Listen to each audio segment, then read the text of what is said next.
Hey everybody, I'm Kyle. I'm here with Ian and Allison. Last week's video was Spider-Man Workers' Comp. And you're spelled without an apostrophe, Kyle. Yeah, I spelled it that way on the actual thing too. I'm not sure why.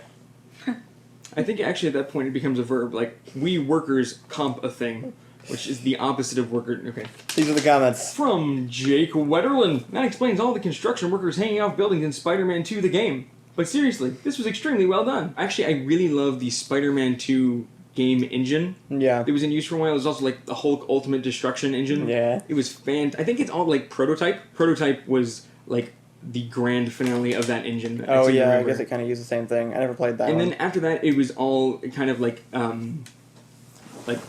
taken over by Assassin's Creed like, with like the press R to parkour kind of stuff. They're coming out with a new Spider-Man game that's independent of any movie or anything, which is already promising because it means it's not just like a movie franchise tie-in that they have to throw out as, you know, standard merchandise. Mm-hmm. But from what it looks like they're kind of combining some of the Spider-Man engine with a little bit of the Assassin's Creediness. Yeah. So I'm kind of curious how that's going to work. But I'm excited to have another Spider-Man game. Especially if they're like, I mean, I think they're like intentionally trying to set it up as like a tentpole franchise kind of thing, like they want to make lots of money off of this, and they're going to continue putting quality into it until they do it every year, and it That'd stops. Be cool. Yeah. And then we'll make a movie. I'm okay with that if it's Spider-Man. Oh, but yeah, the original thing that we based the idea off of was this one time where in the original Spider-Man 2 they had limited character models, so you were saving the same people over and over, and so a construction worker was like falling off a building again as usual, and we decided to save him, and at one point I was like outside the hospital and just set him down in the middle of the road because I was curious to see what would happen with the car AI and stuff once it got too close on an old PS2 game. And basically it just didn't know how to handle this situation. So right when the car hit him, he just popped up onto the hood of the car, and then the car just left with him on top of it. Nice. So I had to go chase it down. Have you seen the modern version of this? No. There's a gif from GTA 5 where there's a cat sleeping on a fence. And like Trevor, like he shoots a gun or something, and the guy goes, meow, and like screams off across the prairie, runs out into the road, car, meow, flat cat. What, really? Yep. They took the time to code that just for that exact situation. Don't get me started on Dwarf Fortress. Paint the Future says, the writing was really good, and you successfully embodied Spider-Man's sense of humor, a staple of all versions of Spider-Man. Perhaps we will see more of Spider-Man on Door Monster. This has do 3 parts and then say you won't do any more and then do another one anyway written all over it. No, okay, let's be clear. Kyle has at no point in any segment of his life ever said, I'm not going to make any more Spider-Man anything. This one, he gives himself carte blanche. Yeah, we actually had it suggested that we should just do basically what College Humor does with Batman, but with Spider-Man, and I'm totally up for that. Except usually with the caveat, but don't suck. Right, so yeah, we get that comment a lot. I would also like to agree with the sentiment that you nailed Spider-Man's writing pretty well. I know, I'm so happy with that. It's still White Lightning Door Monster-y, but it's also Spider-Man-y. I'm really happy that we actually just like... He got his Spider-Mannerisms down. I'm responsible for yelling, make it more New York, over and over again about the voice, so... Not sure if I ever got there, but apparently I sounded like him alright. The breakfast line was at least sounding like somebody trying to sound like New York. So Andrew Garfield level at the very least. Sometimes you have to wonder why Spider-Man doesn't, I don't know, do something other than preventing crime in just one city. Spider-Man's powers are uniquely suited to New York City and basically nowhere else, though. Toronto, because that's also New York City? Well, yeah. I mean, it's kind of like... There are limited city choices. Spider-Man in Austin would not fare well. He can get to the edge of New York, and then he just kind of has to stop. Yeah, but it's an island, so it works. From Damian Freeman, the Exceeder.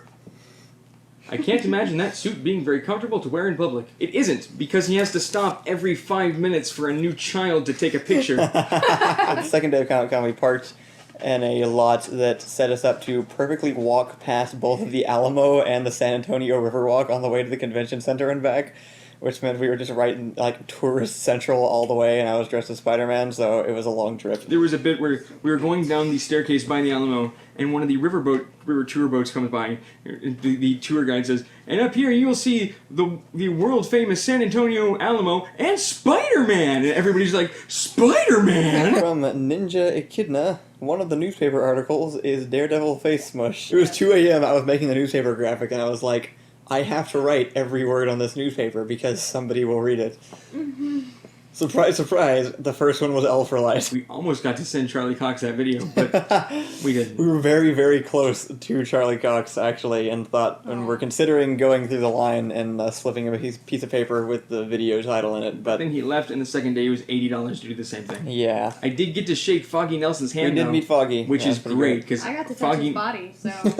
I'll put one of the photos here. I think it's probably just a photo of you, actually. I think if Foggy and I hugged, we would annihilate. That guy who made another account for mobile says, how did you edit some of these scenes? We did have a nice mix of like practical and digital effects, which is something that I want to try to doing more now that we're getting money and stuff, and I feel like we can. Yeah. And they ended up turning out pretty good. The shot of pulling Caesar out of the road was actually just a rope that we had harnessed to him and then fed through the shirt and the vest that he was wearing, and then the vest just had like a splat glued to the back of it. It was actually a different vest. From Tricky Trees. Love it. You guys would do a great Spider-Man miniseries. Wouldn't we? Yeah. Wouldn't we? Hey, Marvel, wouldn't we? Wait, no, Marvel, go away. Don't listen. We actually planned on doing a Spider-Man miniseries first, along like about a year ago, I think. Almost exactly a year ago is when we were talking about doing Spider-Man anything for the first time.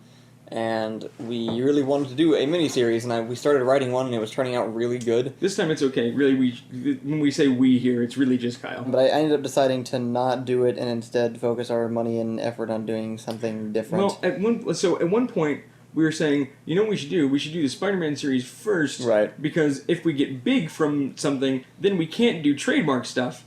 Yeah. And then then it came down to, but we have some really awesome ideas for Space Thing. That was the main thing, yeah. We want to work on some series, and we have a couple of original ideas, and it just makes more sense to do those. It's also, at the same time, I at least was dissuaded because there were a couple of like rather high-profile fan series with like some production value that were being shut down by Marvel at the time, like the X-Men Danger Room thing. We can try to do like more of these Spider-Man sketches and maybe just recycle some of the ideas we had from the series, and then it's technically parody. So the Collective says, we wonder if being turned into a cybernetic being would be considered a workplace injury. If so, we may owe a large amount of money.